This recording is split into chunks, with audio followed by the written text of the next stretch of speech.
Today I am going to show in this video how to insert header only on first page on your MS Word.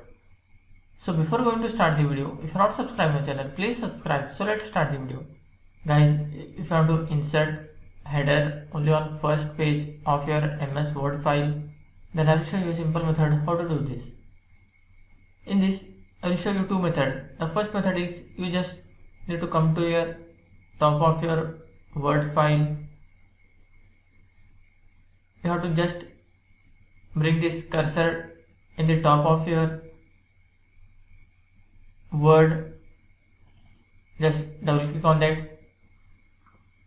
Then here you can type. If you type this, it will appear in second page also. So what you have to do, just here you will find different page. You have to make sure you have to tick mark this option.